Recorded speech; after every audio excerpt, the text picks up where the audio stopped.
Hello everyone. देखिए, जो आज का लेक्चर है इसमें हम लोग एक बहुत शानदार क्वेश्चन देखेंगे फेज डायग्राम पे।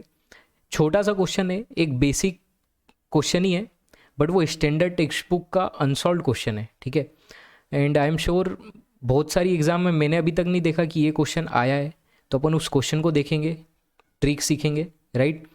उसमें आपको समझ आएगा कि लीवर रूल का जो अपन ने डेरिवेशन किया था उस डेरिवेशन का क्या इंपॉर्टेंस है, right.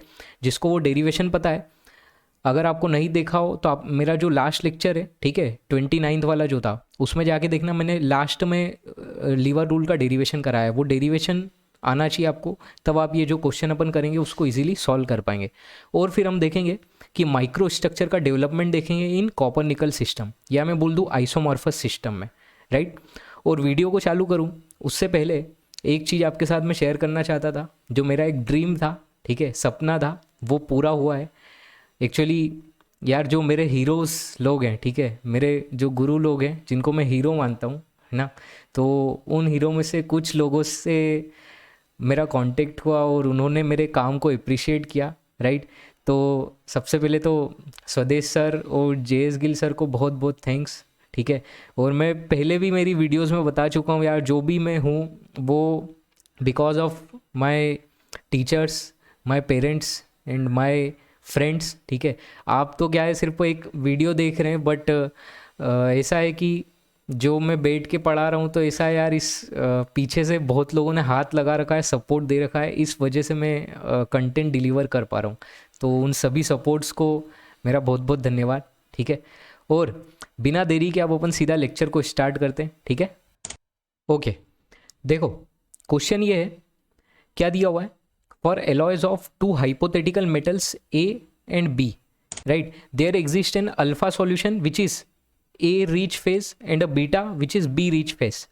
From the mass friction of both phases for two different alloys provided in the following table, determine composition of phase boundary or solubility limit for both alpha and beta phases at this temperature. देखो, simple देसी भाषा में समझाऊँ, कुछ नहीं यार, उसने composition पूछा है तुमसे और कुछ नहीं, फेज बाउंड्री का, ठीक है। फेज बाउंड्री और सॉल्युबिलिटी लिमिट क्या है, ये मेरे अगले लेक्चर में आपको और क्लियर हो जाएगी। ऑल्दो मैं बता चुका हूँ, ठीक है, ये सब पढ़ा चुका हूँ, बट अगले लेक्चर में क्या है, अपन बाइनरी यूटेक्टिक सिस्टम पढ़ेंगे, तो वहाँ पे आपको ये सॉल्युबिलिटी लिमिट का कंसेप्ट और क्लियर होगा। जो भी लिखा है क्वेश्चन में, तुम सिर्फ ये ध्यान रखो, अपने को कंपोजिशन पता करना है, ठीक है। अब देखो बात क्या है कि जिसने भैया माइक्रो स्ट्रक्चर जिसको बनाते आता है, ठीक है, जिसने मेरा वो वाला लेक्चर देखा है, कौन सा, जस्ट लास्ट लेक्चर जो था जिसमें मैंने लीवर रूल का डेरिवेशन किया था, वो इजीली इस क्वेश्चन को कर सकता है, ठीक है। एक छोटी सी ट्रिक लगेगी, ठीक है, बताता हूँ। देखो ऐसा था कि एलॉय में दो हाइपोथेटिकल मेटल्स थे, ए और बी। तो मैंने एक काम किया, और वो ए और बी कौन से दो फेज बना रहे, अल्फा और बीटा, ठीक। जैसे ए और बी हो सकता है कॉपर निकल हो, समझ रहे हो ना। अल्फा और बीटा दो फेज एग्जिस्ट कर रहे हैं, तो मान लो ये अल्फा था, और मान लो सपोज इसको अपन बीटा नाम दे देते हैं, इस वाले को, कि ये बीटा था, ठीक।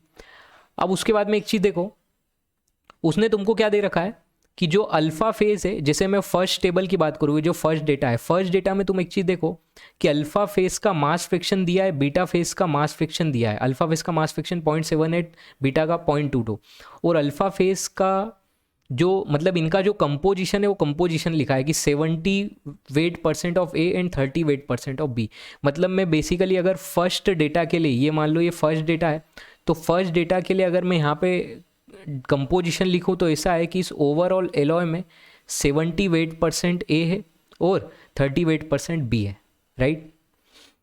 क्या ये सी ओ था? आपको याद हो तो मैंने पढ़ाया था इसको, सी ओ अपन ने बोला था, राइट।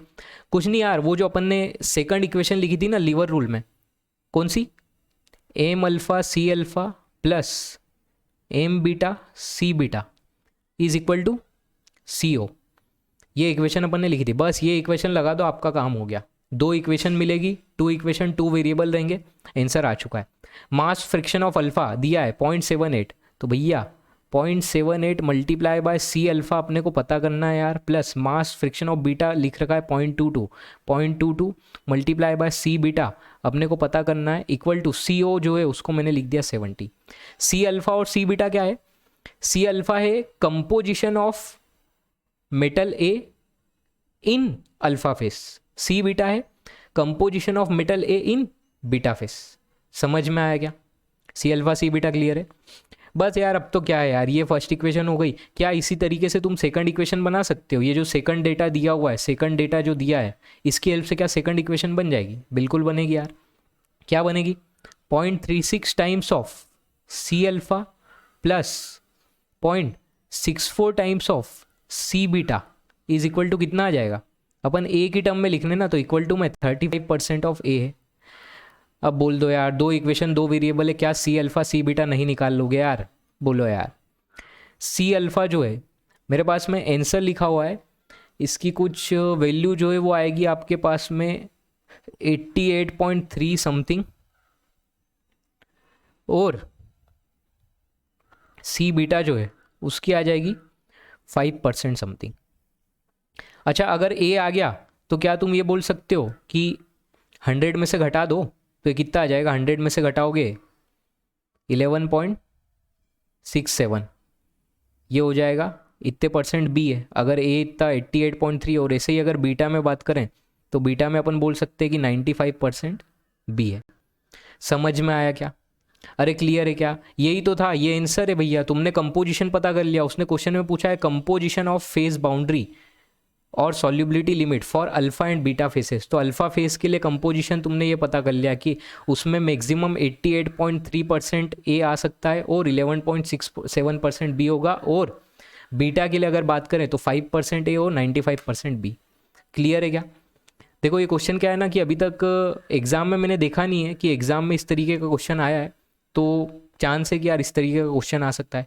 अच्छा, जिन लोगों ने भैया सिर्फ फॉर्मूला पढ़ रखा है, ठीक है, तो फॉर्मूला जिन्होंने पढ़ रखा है वो क्या दिमाग लगाएंगे? वो बोलेंगे यार कि हमने तो सर ये फॉर्मूला पढ़ा है। जैसे मान लो वो ऐसे जो अपन लीवर रूल में करते हैं ना, वो ये काम करेंगे कि भाई ये ओवरऑल कंपोजिशन जो है, मान लो फर्स्ट इक्वेशन के लिए लिख ले तो 70 है, इधर मान लो अल्फा था, इधर बीटा था, इसको C बीटा बोल दिया, इसको C अल्फा बोल दिया।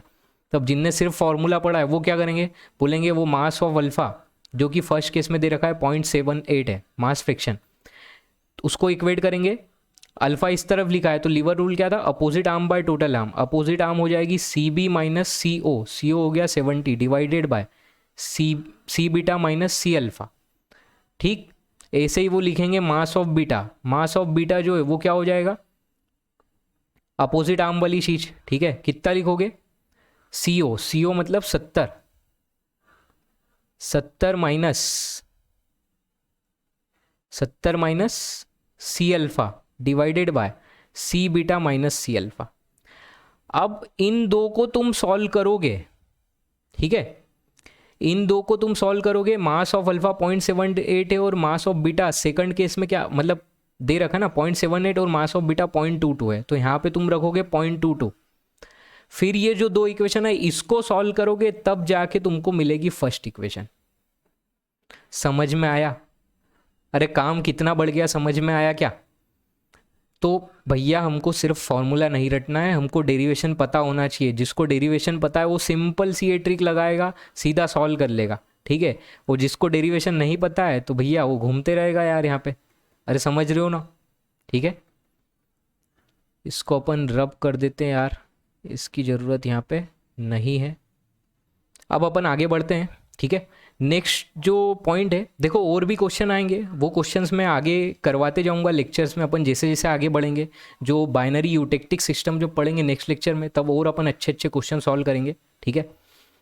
अभी ऐसा है कि अपने को ये जो आइसोमॉर्फस अलॉय अपन ने पढ़ा था, कॉपर-निकल सिस्टम, इसका जो माइक्रो स्ट्रक्चर है, उस माइक्रो स्ट्रक्चर का डेवलपमेंट देखना है। उससे बहुत सारी चीज़ें आपको समझ में आएगी। और क्या है कि इस पे थ्योरी क्वेश्चन बन सकता है, राइट। इसलिए ये चीज़ इंपॉर्टेंट है, ये अपने को पढ़ना है। सबसे पहले अब देखो, इसमें दो केस आते हैं। एक केस आता है इक्विलिब्रियम कूलिंग का और दूसरा केस आता है नॉन इक्विलिब्रियम कूलिंग का। इक्विलिब्रियम वर्ड का मतलब फेज डायग्राम में मैंने बताया था कि टाइम के साथ में प्रॉपर्टीज़ में कोई चेंज नहीं आएगा, तो आप बोलोगे इक्विलिब्रियम मेंटेन्ड है, ठीक है। इक्विलिब्रियम मेंटेन तब होता है जब कूलिंग जो है वो स्लोली हो, आराम से हो, सफिशिएंट टाइम दिया जाए डिफ्यूज़न को होने के लिए, ठीक है। तो वो अगर होगा, सफिशिएंट टाइम मिलेगा डिफ्यूज़न के लिए, कूलिंग अगर आराम आराम से होगी तो भैया इक्विलिब्रियम मेंटेन रहेगा। और जब इक्विलिब्रियम मेंटेन रहेगा तो कैसा कैसा फेज स्ट्रक्चर बनेगा, क्या क्या माइक्रो स्ट्रक्चर में डेवलपमेंट होगा, वो अपन अब देखते हैं। ठीक है, तो ज़रा यहाँ पे फोकस करो। फिर से अपन बना रहे हैं वही अपना डायग्राम, कॉपर निकल सिस्टम है भैया। ठीक है, और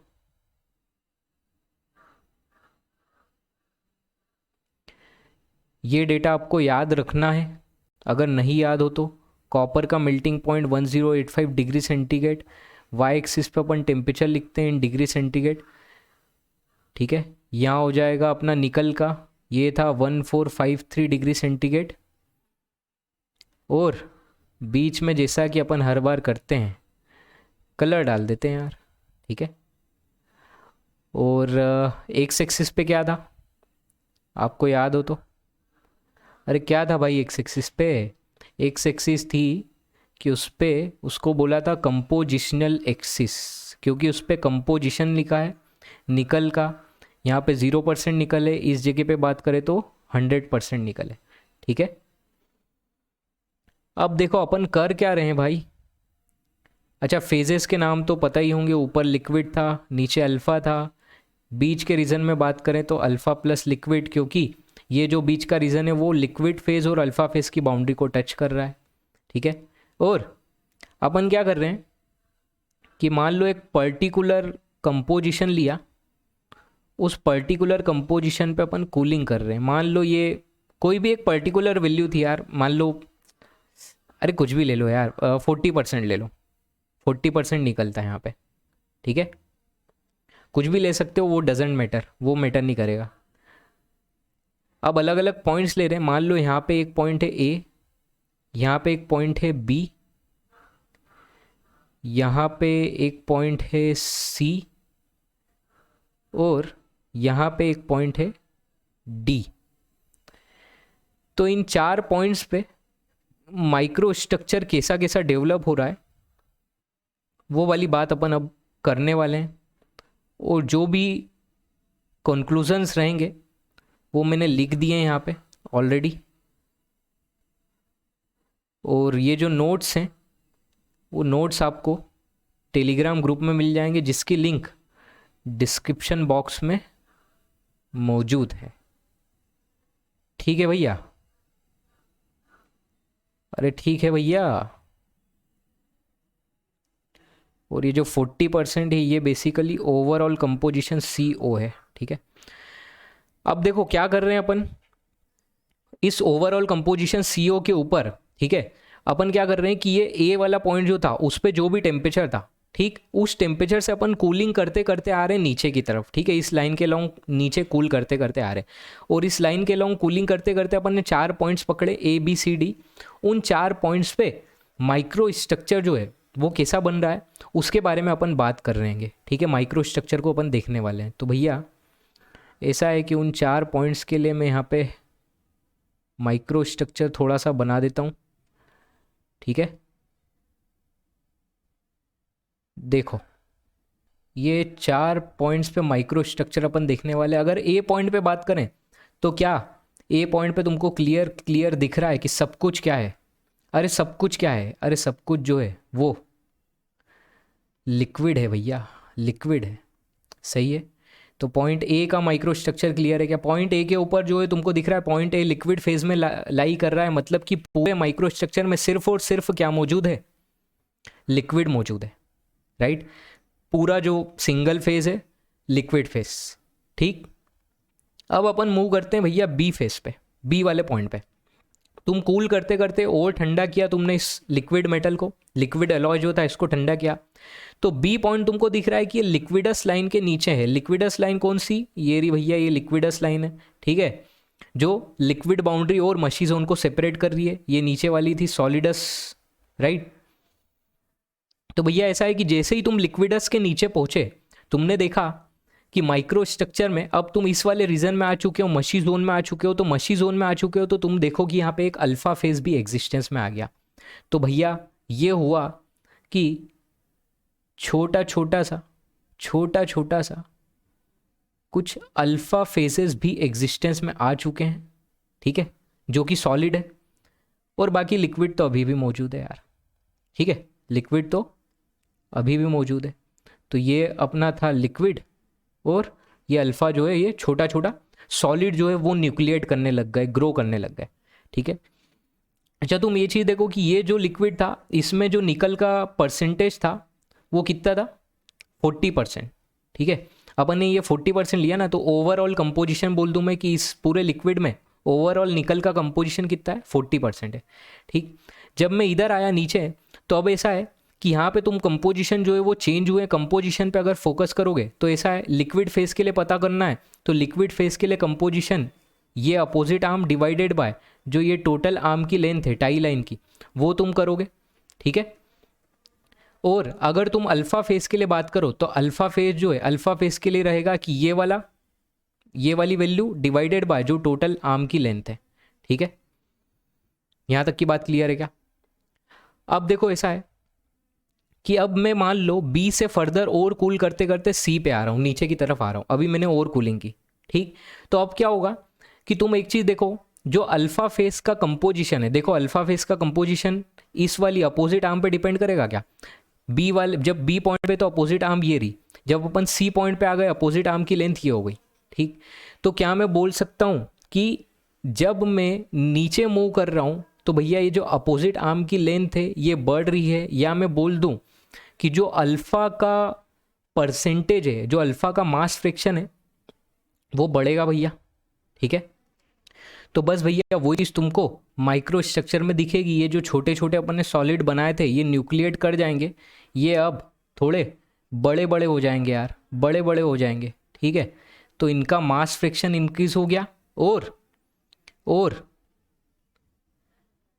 एक चीज़ और नोट करने वाली है, वो ये है कि तुम एक चीज़ देखो कि जब तुम बी पॉइंट पे थे तो अल्फा फेज में निकल का परसेंटेज यहाँ कहीं था, ठीक है, 40 से आगे, मतलब यहाँ कुछ अपन अप्रॉक्स कुछ 50 मान सकते हैं कि 50% के करीब था।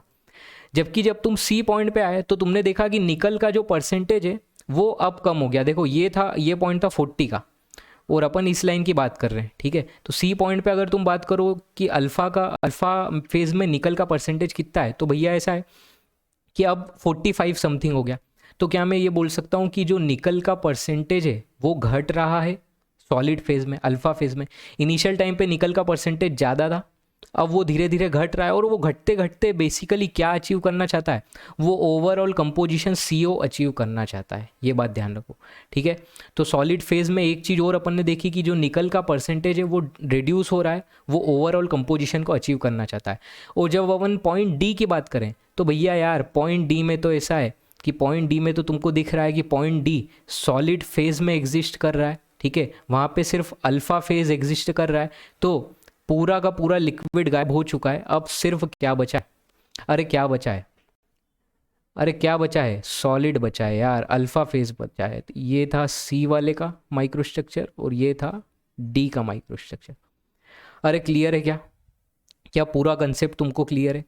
और देखो होता क्या है कि ये जो डिफरेंट डिफरेंट सॉलिड्स है ना, इन सॉलिड में क्या है, एटम्स हैं, वो एटम्स पर्टिकुलर ओरिएंटेशन में अरेंज्ड है। जैसे अगर मैं बात करूं कि मान लो अगर अपन इस वाले केस की बात करें, ठीक है, किसकी, लास्ट केस देखते हैं, तो इसमें हो सकता है कि एटम्स का ओरिएंटेशन कुछ ऐसा हो, ऐसा हो, ऐसा हो, ऐसा ऐसा ऐसा, जबकि हो सकता है यहाँ पे एटम्स का ओरिएंटेशन इस वाले ग्रेन के अंदर, मतलब यहाँ पे एटम्स का ओरिएंटेशन कुछ ऐसा ऐसा ऐसा हो। तो बात क्या हो रही है कि ये जो डिफरेंट ओरिएंटेशन के सॉलिड्स थे ये जिस जगह पे मीट कर रहे हैं, ठीक है, ये जो बाउंड्री है, ये जो येलो कलर की बनाई है, उस बाउंड्री पे ओरिएंटेशन का मिसमैच हो रहा है, और जिसको आप इजीली जानते हैं, मैं कई बार पढ़ा चुका हूँ कि ये जो ओरिएंटेशन मिसमैच है इसी को तुम क्या बोलते हो? अरे क्या बोलते हो? ग्रेन बाउंड्री बोलते हो, ठीक है। Region of orientation mismatch of atoms, इसी को अपन ने बोला था ग्रेन बाउंड्री, ठीक है। क्या तुमको माइक्रो स्ट्रक्चर पूरा क्लियर है कि कैसे माइक्रो स्ट्रक्चर ड्रॉ हुआ, कैसे अपन ने कूलिंग करी, ए से डी पॉइंट तक अपन जब गए तो क्या क्या चेंजेस आए माइक्रो स्ट्रक्चर में? यही सारे पॉइंट मैंने यहाँ पे लिख रखे हैं कि क्या क्या चेंजेस आएंगे, ठीक है, एक बार पढ़ लेते हैं शॉर्ट में, तुमको समझ में आ जाएगा। Slow cooling of copper nickel simple is done along ABCD and the micro structure is studied. ठीक है, अगर पॉइंट ए पे बात करें, देखो ये जो नोट्स है ना, तो ये वाले जो पॉइंट्स है ये तो मैंने जो स्वदेश सर के नोट्स हैं ठीक वहाँ से कॉपी किएंगे, वैसे के वैसे ही मैंने छापेंगे। ठीक है, वो एक एक चीज़ सर ने ऐसी लिखवाई कि आपको सब समझ में आ जाएगा, कोई दिक्कत वाली बात ही नहीं है। तो हमको कुछ अलग से एक्स्ट्रा करने की ज़रूरत ही नहीं है, सीधे वो नोट्स अपन पढ़ लो, सब क्लियर हो जाएगा। देखो पॉइंट ए की बात करें तो पॉइंट ए पे only liquid phase exist in the micro structure, when cooled to point B solid start forming at many places. ठीक है, जब पॉइंट बी पे आए तो पॉइंट बी जो था, पॉइंट बी तुमको याद हो तो वो मशी जोन के अंदर था, तो मशी जोन में भैया सॉलिड स्टार्ट हो चुका है न्यूक्लिएट करना, बनना, राइट। उसके बाद में और आगे अगर बात करें तो when reaching from B to C, अब बी से सी जा रहे हैं तो ऐसा है कि जैसे जैसे टेम्परेचर डिक्रीज करेगा phase amount of solid increases. मैंने तुमको बताया था यार कि अभी बी पॉइंट पे छोटा छोटा सॉलिड था, छोटा छोटा अल्फा था, अब वो अल्फा ग्रो कर रहा है, बड़ा बड़ा हो रहा है, तो मैं बोल सकता हूँ कि सॉलिड का जो मास फ्रिक्शन है वो इंक्रीज कर रहा है सी पॉइंट तक पहुँचते पहुँचते, राइट। जैसे जैसे तुम नीचे जा रहे हो टेम्परेचर डिक्रीज कर रहे हो। एक और था, the moment when the solid start forming percentage of nickel is high and now upon decreasing the temperature percentage of nickel start decreasing and reaching towards overall composition CO। ये point भी मैं तुमको बता चुका हूँ, यहाँ पे डिस्कस कर लिया अपन ने कि भैया जब सॉलिड स्टार्ट हुआ अभी जैसे बी पॉइंट पे, तो यहाँ पे निकल का परसेंटेज जो है वो ये अपन ने देखा था कि ये कुछ मान लो 50% के करीब था, कुछ भी ऐसा कुछ। लेकिन तुम देखो कि जैसे तुम सी पॉइंट पे पूछे तो निकल का परसेंटेज ये यहाँ पे आ चुका है, और नीचे कहीं आओगे तो फाइनली वो धीरे धीरे करके फाइनली अगर मान लो कोई पॉइंट इस सॉलिडस लाइन पे, तो तुम सॉलिडस लाइन पे अगर बोलोगे कि उस जगह पे अल्फा में निकल का परसेंटेज क्या है, तो वो ओवरऑल कंपोजिशन सी हो गया। तो मैं बोल सकता हूँ कि जैसे जैसे अपन नीचे आ रहे हैं टेम्परेचर डिक्रीज कर रहे हैं, वो क्या अचीव करना चाह रहा है, ओवरऑल कंपोजिशन अचीव करना चाह रहा है सॉलिड फेज जो अल्फा फेज है। ठीक है, ये पॉइंट भी क्लियर था क्या? ओके, अब एक पॉइंट और था, वो क्या था देखो जरा। When temperature reaches below the solids line, मतलब अपन पॉइंट डी में आ गए, पॉइंट डी मतलब पूरा का पूरा अल्फा फेज है। ठीक है, different solidification front fuse together and entire microstructure converts into the solid phase. जो छोटे छोटे अल्फा थे वो ग्रो करते करते करते करते पूरे माइक्रो स्ट्रक्चर में फैल गए, लिक्विड को उन्होंने गायब ही कर दिया, अब लिक्विड एग्जिस्ट ही नहीं कर रहा है, पूरे के पूरे माइक्रो स्ट्रक्चर में सिर्फ सॉलिड फेज है जो कि क्या है अभी 8% अल्फा है। और ईच सॉलिडिफिकेशन फ्रंट है particular orientation of atoms and region of orientation mismatch where this solidification front fuses is called grain boundary. Clear है? ऑलरेडी ये ग्रेन और ग्रेन बाउंड्री तो मैं ऑलरेडी बता चुका हूँ। यहाँ पे अपन ने सिर्फ देखा कि वो डेवलप कैसे हो रही है, कि लिक्विड से सॉलिड होते होते कैसे ग्रेन बाउंड्रीज बन रही थी। ठीक है, और आगे बात करते हैं। हाँ, एक जो तुमने एक पॉइंट सीखा था कि यार जो निकल का परसेंटेज था, जो अपन ने अभी एक पॉइंट डिस्कस किया था कि निकल का परसेंटेज डिक्रीज हो रहा है, वो ओवरऑल कंपोजिशन को अचीव करना चाह रहा है। तो ऐसा है कि ये जो कंपोजिशन में रीएडजस्टमेंट हो रहा है ना, ये होता है डिफ्यूजन फिनोमिना की वजह से। ठीक है, डिफ्यूजन का मतलब क्या होता है मैंने बताया था, अरे कुछ नहीं यार, एटम्स एक जगह से उठ के दूसरी जगह भागते हैं, बस ये होता है डिफ्यूजन। तो डिफ्यूजन की वजह से रीएडजस्टमेंट होता है कंपोजिशन का, और डिफ्यूजन जो है वो टाइम डिपेंडेंट और टेम्परेचर डिपेंडेंट फिनोमिना है, राइट। अगर मान लो टेम्परेचर डिक्रीज करोगे तो डिफ्यूजन जो रेट है, डिफ्यूज होने का जो रेट है वो भी डिक्रीज होता है, और अगर टेम्परेचर हाई होता है तो जो डिफ्यूजन रेट है वो हाई होता है। ठीक है, तो क्या तुमको ये पूरी कहानी इक्विलिब्रियम कूलिंग की समझ में आई कि इक्विलिब्रियम कूलिंग में माइक्रोस्ट्रक्चर में क्या चेंजेस आएंगे? अब एक पॉइंट छोटा सा आता है, ठीक है, वो अपन देख रहे हैं नॉन इक्विलिब्रियम कूलिंग का। नॉन इक्विलिब्रियम कूलिंग में सिर्फ एक चेंज है, वो ये है कि नॉन इक्विलिब्रियम मतलब यहाँ पे इक्विलिब्रियम मेंटेन नहीं है, यहाँ पे बेसिकली फास्ट कूलिंग हो रही है। जो आप ठंडा कर रहे हो, ए से डी पॉइंट तक आ रहे हो भैया, तेजी से आ रहे हो, बहुत तेजी से तुमने हीट निकाल ली, फास्ट कूलिंग हो रही है। तो फास्ट कूलिंग हो रही है तो क्या मैं ये बोल सकता हूँ क्या कि डिफ्यूजन को होने के लिए टाइम इंटरवल ही नहीं मिल पा रहा है, no sufficient time is given for diffusion to take place, so segregation occurs within the grain. Segregation होता है कंसंट्रेशन ग्रेडियंट। क्या है कंसंट्रेशन ग्रेडियंट? कंसंट्रेशन में ग्रेडियंट आना, कंसंट्रेशन में चेंज आ जाना। देखो वो ये चीज़ है, मतलब ये जो ग्रेन था ये एक पूरा ग्रेन था, मान लो ये एक पूरा ग्रेन है, ये दूसरा ग्रेन है, ये तीसरा ग्रेन है। तो किसी एक ग्रेन पे अगर अपन फोकस करें तो एक ग्रेन के अंदर ऐसा है, देखो स्टार्टिंग हुई सॉलिड के फॉर्मेशन की, ये देखो ये अल्फा फेज स्टार्ट हुआ फॉर्म होना, ये जो मैं ग्रीन पॉइंट से शो कर रहा हूँ ना, ठीक। कहाँ पे अपन आ रहे हैं, अपन जस्ट इस पॉइंट पे आए, सॉलिडस जो लिक्विडस लाइन है, लिक्विडस लाइन के जस्ट नीचे आए अपन, ठीक। तो लिक्विडस लाइन के जस्ट नीचे आए या लिक्विडस लाइन तक पहुंचे तो क्या मैं बोल सकता हूँ कि सॉलिड फेज एग्जिस्ट करेगा, सॉलिड फेज आएगा। वो सॉलिड फेज कैसे आ रहा होगा भैया, सॉलिड फेज कैसे आ रहा होगा, सबसे पहले ऐसे समझो कि जब फ्रीजिंग हो रही है, ठीक है, फ्रीजिंग होगी तब सॉलिड होगा ना, अरे पूरा लिक्विड है, लिक्विड में से हीट निकल रही होगी, वो फ्रीज हो रहा होगा तब सॉलिड फेज बन रहा होगा। तो ध्यान दो, ध्यान दो, निकल का परसेंटेज, निकल का जो मेल्टिंग पॉइंट है वो ज़्यादा है, 1453 डिग्री सेंटीग्रेड है। कॉपर का मेल्टिंग पॉइंट 1085 डिग्री सेंटीग्रेड है। तो क्या मैं बोल सकता हूँ कि सबसे पहले अगर अपन बात करें निकल और कॉपर में कौन फ्रीज होगा, तो क्या निकल फ्रीज होगा क्या? अरे क्योंकि निकल का तुमको दिख रहा है यार मेल्टिंग पॉइंट 1453 डिग्री सेंटीग्रेड है। मान लो ये टेम्परेचर जो था, ये टेम्परेचर कितना था, ये अपन ने जो भी सपोज 1200 डिग्री सेंटीग्रेड अपन ने बोल दिया, ठीक। तो इस टेम्परेचर पे 1200 डिग्री सेंटीग्रेड पे तुमको लग रहा है कि कॉपर फ्रीज होगा क्या?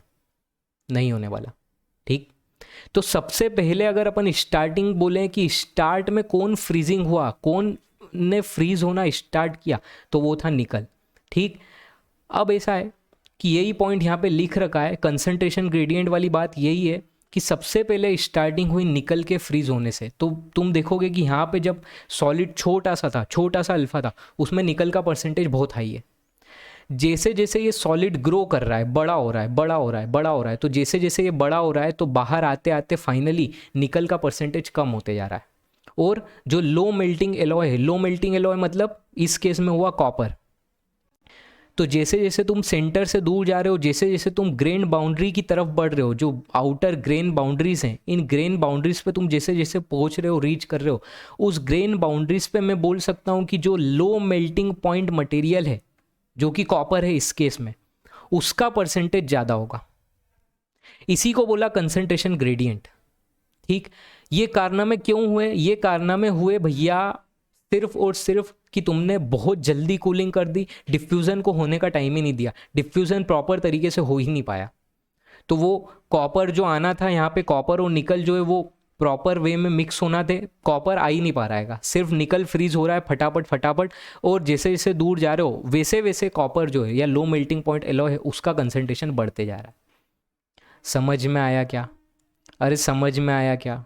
मतलब समझ रहे हो ना, यहाँ 98% निकल है तो 2% कॉपर होगा, ठीक है। फिर कॉपर का परसेंटेज बढ़ रहा है, यहाँ पे 50% हो गया, यहाँ पे 75% हो गया, यहाँ पे 90% कॉपर हो गया, ठीक है। तो क्या मैं बोल सकता हूँ as I am reaching towards the grain boundary, percentage of low melting alloy, low melting component is getting increased, so I can say that when I reheat this kind of material, when I reheat this kind of material, there may be chance that grain boundary material will first melt. जो grain boundary का material है वो सबसे पहले melt होगा भैया, ठीक है क्या? समझ में आया? क्योंकि ग्रेन बाउंड्री पे जैसे जैसे तुम पहुंच रहे हो उस जगह पे लो मेल्टिंग पॉइंट एलॉय है, ठीक है। इसी को बोलते हैं कोरिंग या मिसिबिलिटी गैप। क्या बोलते हैं? कोरिंग या मिसिबिलिटी गैप, ठीक है। वही पॉइंट लिखा हुआ है, centre of each grain which is first part to freeze is rich in high melting element, example nickel in copper nickel system, whereas concentration of low melting element increases as we move towards the grain boundaries. This is called cold structure. इस तरीके का जो structure है उसको cold structure बोलोगे। और जब इस कोल्ड स्ट्रक्चर की मतलब जो कास्टिंग तुमने की कि भाई पूरा लिक्विड मेटल था, लिक्विड मेटल को सॉलिडिफाई किया, मतलब ये तुमने कास्टिंग की, कास्टिंग की हेल्प से ये स्ट्रक्चर डेवलप किया। तो जब इस कास्ट स्ट्रक्चर की तुम रीहीटिंग करते हो, जब इसको डबल से रीहीट करते हो, तो जो ग्रेन बाउंड्री का रीजन है वो सबसे पहले मेल्ट हो जाएगा, because they are rich in low melting metal. This produces crack which lead to brittle fracture and this is called coring या मिसिबिलिटी गैप। समझ में आया? रेमेडी क्या है? अरे क्या कर सकते हैं इसको, इससे बचने के लिए क्या किया जा सकता है?